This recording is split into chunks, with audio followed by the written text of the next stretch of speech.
बिस्मिल्लाहिर्रहमानिर्रहीम। अस्सलाम वालेकुम class, welcome to introduction to ICT course. Introduction to ICT के कोर्स के प्रीवियस लेक्चर्स में हमने डिस्कस किया कि फंक्शंस क्या होते हैं और क्यों हमें फंक्शंस ज़रूरत है।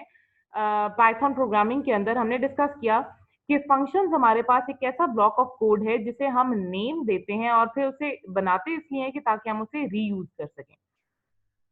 फिर हमने अपने प्रीवियस वीडियो के अंदर डिस्कस ये भी किया कि जेनेरिकली किसी भी प्रोग्रामिंग लैंग्वेज के अंदर हमारे पास फंक्शन कितनी टाइप के हो सकते हैं। हमने कहा बिल्ट इन फंक्शंस हो सकते हैं और यूजर डिफाइंड फंक्शंस हो सकते हैं। अपनी प्रीवियस प्रैक्टिस वीडियो के अंदर हमने बिल्ट इन फंक्शंस और बिल्ट इन मॉड्यूल्स के बारे में डिस्कस किया और हमने उनको यूज करके भी देखा। इस वीडियो लेक्चर के अंदर हम यूजर डिफाइंड फंक्शन को देखेंगे कि यूजर डिफाइंड फंक्शन क्या होते हैं और किस तरह से एक यूजर अपनी रिक्वायरमेंट के अकॉर्डिंग किसी भी फंक्शन को डिफाइन कर सकता है, उसका सिंटैक्स क्या है। Let's have a quick review of today's content. सबसे पहले हम रिवाइज करेंगे कि फंक्शंस क्या हैं, फिर हम देखेंगे कितनी टाइप के फंक्शंस पाइथन के अंदर या किसी भी प्रोग्रामिंग लैंग्वेज के अंदर मौजूद होते हैं। फिर हम यूजर डिफाइंड फंक्शन को देखेंगे। फिर हम ये भी देखेंगे कि किस तरह से हम अपनी रिक्वायरमेंट के अकॉर्डिंग एक फंक्शन को डिफाइन कर सकते हैं, उसका क्या सिंटैक्स है। फंक्शन बेसिकली हम ऑलरेडी डिस्कस कर चुके हैं कि एक ब्लॉक ऑफ कोड है जो कि नेम होता है, ठीक है, और उसका काम क्या होता है कि एक स्पेसिफिक टास्क परफॉर्म करना होता है। इससे पहले भी हमने अपने कोड के अंदर जो लाइनें हैं वो लिखी हैं जो कि एक स्पेसिफिक टास्क परफॉर्म करी हैं। लेट्स सपोज हमने 4 लाइनें लिखी जो कि इवन नंबर हमें बता रही हैं, लेकिन हमने उसे ब्लॉक ऑफ कोड के अंदर लिख के नेम नहीं किया, ठीक है, तो हम उसे फंक्शन नहीं कह सकते। तो function is basically a block of code which is indicated by a name, ठीक है। तो हम उसे और पर्टिकुलर सिंटैक्स ऑब्वियसली फॉलो करेगा तो ही हम उसे फंक्शन कहेंगे। और फंक्शन बनाने का जो सबसे इंपॉर्टेंट पर्पस है वो क्या है कि हमें अपने कोड को रीयूज करना होता है, ठीक है। और program use a function when specific processing is required. तो जब भी हमें अपने प्रोग्राम के अंदर कोई स्पेसिफिक काम करना होता है तो हम उस फंक्शन को कॉल कर लेते हैं। लेट्स सपोज आपने अपने प्रोग्राम के अंदर कहीं पे भी इवन नंबर को आइडेंटिफाई करना है तो आप इवन का आपने फंक्शन बनाया होगा तो आप जस्ट उसे वहां पे कॉल कर लेंगे, ठीक है। जैसे हम ऑलरेडी डिस्कस कर चुके हैं कि किसी भी प्रोग्रामिंग लैंग्वेज के अंदर दो टाइप के फंक्शन मौजूद हो सकते हैं, एक बिल्ट इन फंक्शन है, एक यूजर डिफाइंड फंक्शन है। बिल्ट इन फंक्शन को हम अपनी प्रीवियस वीडियो के अंदर कवर कर चुके हैं। इस वीडियो के अंदर हम यूजर डिफाइंड फंक्शन को कवर करेंगे। यूजर डिफाइंड फंक्शन बेसिकली हमारे पास वो फंक्शन है जो कि यूजर अपनी रिक्वायरमेंट के अकॉर्डिंग पर्टिकुलर टास्क को परफॉर्म करने के लिए लिखता है, ठीक है। अब जब हम कह रहे हैं कि यूजर अपने रिक्वायरमेंट के अकॉर्डिंग उस फंक्शन को लिखता है तो वी मस्ट नो कि वो क्या प्रोसीजर है जिसे फॉलो करके हम अपने फंक्शन को लिख सकते हैं, ठीक है। तो हम देखते हैं कि कितने टाइप के यूजर डिफाइंड फंक्शन हमारे पास पाइथन लैंग्वेज के अंदर मौजूद हो सकते हैं। जब हम फंक्शन की बात करते हैं तो पाइथन के अंदर हमारे पास अगर हम कैटेगराइज करें तो हम यूजर डिफाइंड फंक्शन को दो कैटेगरीज में या दो टाइप्स में डिवाइड कर सकते हैं। फर्स्ट हम कह सकते हैं कि हम एक ऐसे फंक्शन को लिखेंगे जिसके अंदर कोई पैरामीटर नहीं होगा, ठीक है। दूसरा हम कहेंगे एक ऐसा फंक्शन जिसके अंदर कोई पैरामीटर मौजूद होगा। पैरामीटर का क्या मतलब हुआ कि जब हम जैसे हमने बिल्ट इन फंक्शन में स्क्वायर रूट का फंक्शन पढ़ा था SQRT का, तो हमने उसमें एक वैल्यू पास की थी इंटीजर टाइप वैल्यू या फिर फ्लोटिंग पॉइंट वैल्यू भी पास कर सकते हैं। लेट्स सपोज 16, तो 16 हमने यहाँ पे एज अ पैरामीटर पास किया, ठीक है। कुछ फंक्शन हमारे पास ऐसे होते हैं जिन्हें पैरामीटर रिक्वायर्ड होते हैं, कुछ फंक्शन ऐसे होते हैं जिन्हें पैरामीटर रिक्वायर्ड नहीं होते। तो हम दोनों फंक्शंस को देखेंगे कि किस तरह से दोनों फंक्शंस को लिखते हैं। पाइथन के अंदर हमारे पास हमेशा एक वैल्यू रिटर्न हो रही होती है, ठीक है। अगर हम पाइथन के अंदर कैटेगराइज करें यूजर डिफाइंड फंक्शंस को, हमने दो कैटेगरीज में डिवाइड करें, लेकिन अगर बाकी प्रोग्रामिंग लैंग्वेजेस के अंदर हम देखें तो हमारे पास 4 टाइप के यूजर डिफाइंड फंक्शंस होते हैं, ठीक है। यूएसडी हमारे पास 4 टाइप के हैं, यूजर डिफाइंड यूडीएफ हमारे पास 4 टाइप के हैं। कौन कौन से हैं? एक हमारे पास वो फंक्शंस हैं जिनकी रिटर्न टाइप होती है और जिनमें हम पैरामीटर्स पास करते हैं, ठीक है। एक वो होते हैं जिनमें हम कोई पैरामीटर पास नहीं करते और उनकी कोई रिटर्न टाइप नहीं होती। एक वो होते हैं जिनके अंदर हम पैरामीटर तो पास करते हैं लेकिन रिटर्न टाइप नहीं होती। और एक जो लास्ट टाइप है वो ये है कि जिसकी रिटर्न टाइप होती है लेकिन हम पैरामीटर पास नहीं करते, ठीक है। तो हम लिख लेते हैं सबसे पहला यहाँ पे हम नाम नंबर कर देते हैं, जो 4 टाइप्स होंगी उनके लिए। सबसे पहली टाइप का हम कह रहे हैं कि रिटर्न टाइप उसकी नहीं होती, ठीक है, ये फंक्शन हमें कुछ रिटर्न नहीं करता और ना इसे हम कोई वैल्यू पास करते हैं, ठीक है। दूसरी टाइप हमारे पास होती है जिसको हम वैल्यू तो कोई पास नहीं करते, लेकिन वो हमें रिटर्न कर रहा होता है। रिटर्न वन का मतलब है ये कुछ ना कुछ हमें वैल्यू रिटर्न कर रहा होगा, लेकिन हम इसे पैरामीटर कोई नहीं पास कर रहे। तीसरी हमारे पास टाइप है कि ये रिटर्न कुछ नहीं कर रहा होता फंक्शन, लेकिन इसको हम पैरामीटर पास करते हैं। और तो जो चौथी टाइप है वो क्या है कि इसको हम पैरामीटर्स भी पास करते हैं और ये हमें रिटर्न भी करता है। तो ये 4 टाइप के फंक्शन हमारे पास सी प्लस प्लस, सी, जावा, इन सारी लैंग्वेजेस में मौजूद हैं। यहाँ हम रिटर्न टाइप को एक्सप्लिसिटली डिफाइन करते हैं, ठीक है। अगर आप फंक्शन को रिटर्न कुछ करवाना चाह रहे हैं तो आपको उसकी टाइप लिखनी पड़ती है। जब हमने पाइथन की बात की तो हमने पाइथन को कहा कि पाइथन हमारे लूजली टाइप लैंग्वेज है, ठीक है। जब हम कह रहे हैं पाइथन हमारे पास लूजली टाइप लैंग्वेज है, इसका मतलब है कि हम जो वेरिएबल है उसकी टाइप को या वेरिएबल के जो डाटा है उसकी टाइप तो डिफाइन ही नहीं कर रहे। जब हम टाइप ही नहीं डिफाइन कर रहे तो इसका मतलब है हम अनकंसर्न्ड हैं कि किस टाइप का डेटा रिटर्न हो रहा है, ठीक है। एंड सेकेंडली हम कह रहे हैं कि पाइथन के अंदर हमेशा चाहे आप रिटर्न करवाएं या ना करवाएं, आपके पास कुछ ना कुछ वैल्यू रिटर्न होगी, ठीक है।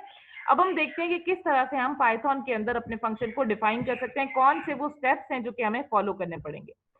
हमने कहा कि यूजर डिफाइंड फंक्शंस को डिफाइन करने के लिए 4 स्टेप्स को फॉलो करना बहुत जरूरी है। सबसे पहले कि आपने जब भी फंक्शन लिखना है तो आपने एक कीवर्ड लिखना है डेफ का। Def is short form for definition, right.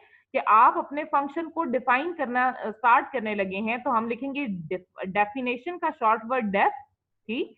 उसके बाद हम अपने फंक्शन का नाम लिखेंगे। अब फंक्शन का नाम लिखते हुए आपने वो सेम रूल्स फॉलो करने हैं जो कि हम वेरिएबल का नाम लिखते हुए फॉलो करते थे, विच वो कि आप अपने वेरिएबल के नाम के अंदर स्पेस नहीं रख सकते। अगर आपको कोई भी स्पेशल कैरेक्टर रखना है तो आप अंडरस्कोर रखेंगे। दूसरा, आप अपने वेरिएबल के नेम को इंटीजर से स्टार्ट नहीं कर सकते, आप अंडरस्कोर से स्टार्ट कर सकते हैं, आप अल्फाबेट से स्टार्ट कर सकते हैं। आप अपने वेरिएबल के नेम के अंदर इंटीजर यूज कर सकते हैं इंस्टेड ऑफ, बट आप उसको स्टार्ट में यूज नहीं कर सकते, ठीक है। तो वो लिमिटेशन जो हमारे पास वेरिएबल नेम पे थी, सेम वही लिमिटेशन हमारे पास फंक्शन नेम पे भी है। और फंक्शन नेम आपका ऐसा होना चाहिए जो कि आपके फंक्शन को की फंक्शनैलिटी को डिफाइन कर रहा हो। लाइक अगर आपने इवन नंबर फाइंड आउट करना है तो आप इवन नाम रखें उसका। अगर आप ट्रू फॉल्स देखना चाह रहे हैं कि एक नंबर इवन है या ऑड है तो आप लिखेंगे इज इवन, ठीक है। कि either this number which will pass to the function is even और ऑड, ठीक है। तो अगर वो इवन होगा तो हमारा फंक्शन हमें ट्रू रिटर्न करेगा, अगर ऑड होगा तो हमारा फंक्शन हमें फॉल्स रिटर्न करेगा। अच्छा, सबसे पहली चीज कि आपने अपने फंक्शन को लिखने से पहले डेफ का कीवर्ड लिखना है, उसके बाद अपने अपने फंक्शन का नाम लिखना है, ठीक है। फिर अगर आपने फंक्शन के पैरामीटर पास करने हैं तो आप ब्रैकेट के अंदर वो पैरामीटर रखेंगे और एंड पे आपको कॉलन लगाना है, ठीक। उसके बाद आपने अपने फंक्शन की जो भी स्टेटमेंट्स हैं वो लिखनी है। और ऑब्वियसली जब हम पाइथन की बात करें तो इंडेंटेशन के बाद आप अपनी स्टेटमेंट्स लिखेंगे और एंड पे हम रिटर्न स्टेटमेंट लिखेंगे।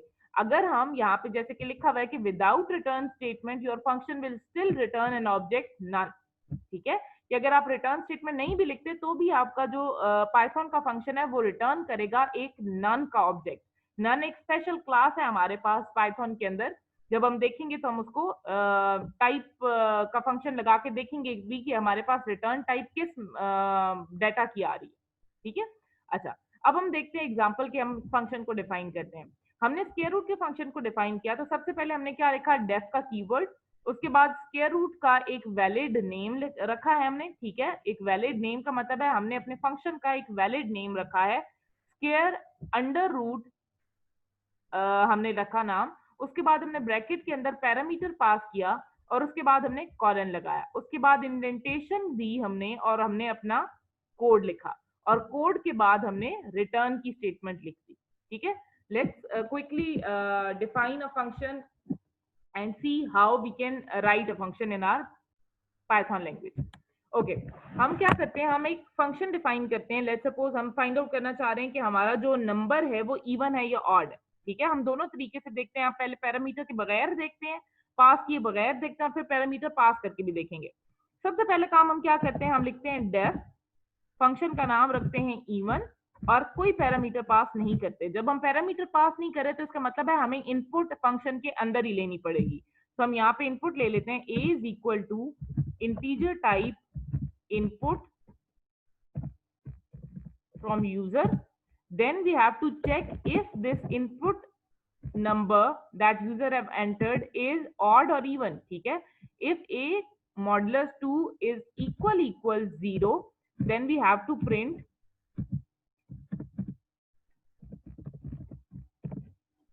a is even, right? Else we have to print a is odd।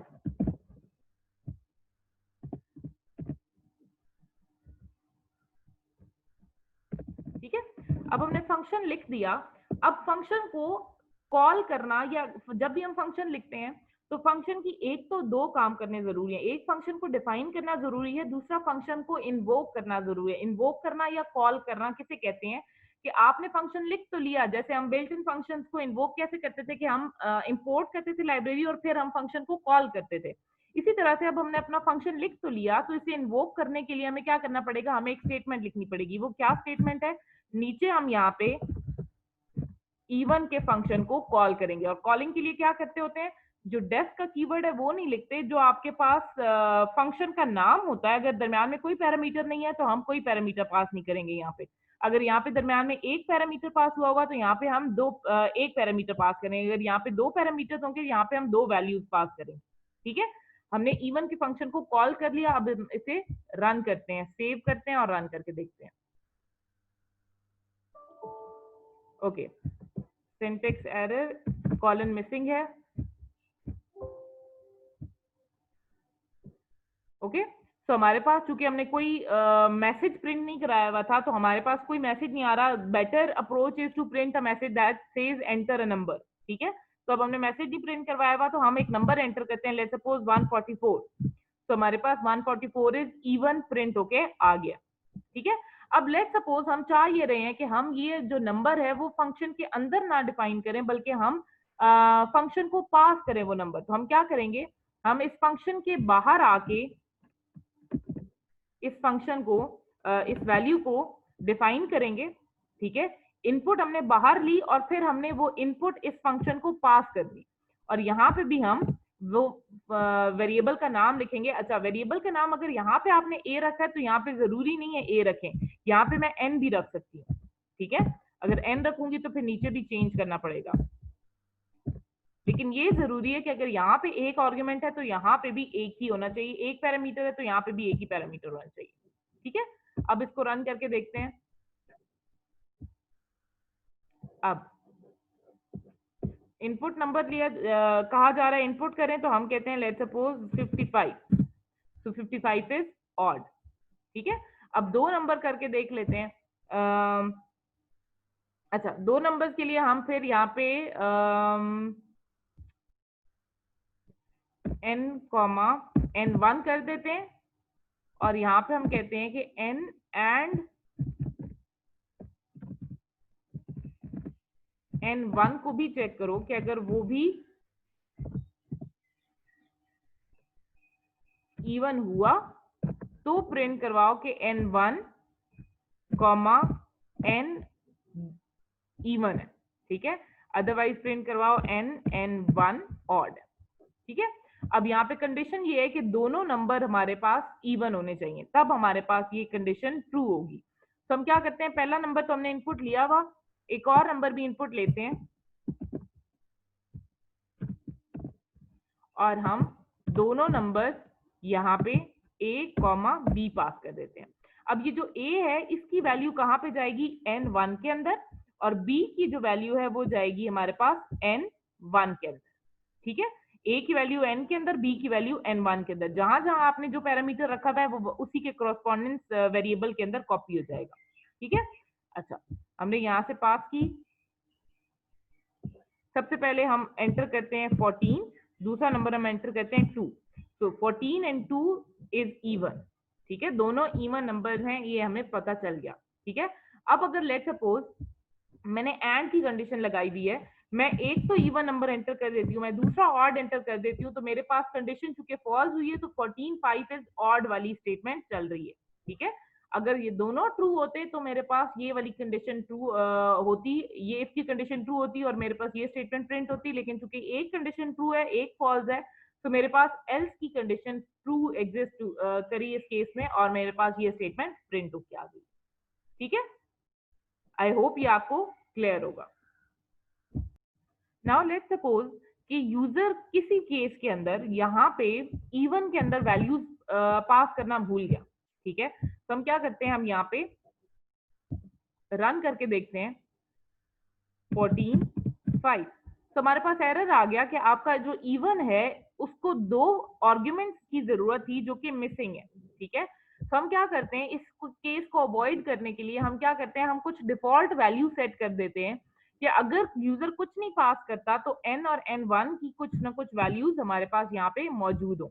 ठीक है, तो हम यहाँ पे सेट कर देते हैं दोनों की value n equal to 1 and 1 equal to 1। ठीक है, आप वैल्यू कुछ भी सेट कर सकते हैं। तो अब मैं क्या करती हूँ, अब मैं इसे रन करती हूँ, तो इंस्टेड ऑफ यूजर्स मिस्टेक कि जो हमारा यूजर है उसने नंबर पास नहीं किए, लेकिन उसके बावजूद हमारा प्रोग्राम एरर नहीं देगा। ठीक है, मैंने 2 इनपुट की तो 1 1 इज ऑड लिखा हुआ आ गया। ठीक है, वो उसने क्या पिक किया, वहां से जो डिफॉल्ट वैल्यू थी यूजर ने नहीं भेजी तो उसने ये डिफॉल्ट वैल्यूज पिक कर दी है। हाँ, अगर अब यूजर भेजेगा तो वो डिफॉल्ट वैल्यूज को नहीं लेगा, बल्कि जो वैल्यूज यूजर भेज रहा है प्रायोरिटी उनको दी जाएगी। ठीक है, तो ये हमने रन किया, हमने कहा 7 एंड 9, 7 9 इज ऑड। तो अब उसने वो जो 1 और 1 की डिफॉल्ट वैल्यूज थी उनको ओवरराइड कर दिया और उसने कहा कि अब जो वैल्यूज यूजर भेज रहा है उनको प्रायोरिटी मिलेगी और वो वैल्यूज चेक होंगी कि ये इवन है या ऑड है। ठीक है, तो इस तरह से हम अपना फंक्शन डिफाइन करते हैं और उसे कॉल करते हैं। अपने नेक्स्ट वीडियो के अंदर हम प्रैक्टिस करेंगे कि किस तरह से हमने यूजर डिफाइन फंक्शंस को इनकॉर्पोरेट करना है अपने फंक्शंस के अंदर, किस तरह से वो हमारे लिए यूजफुल हो सकते हैं। So that's all for today. Hope to see you for the next video.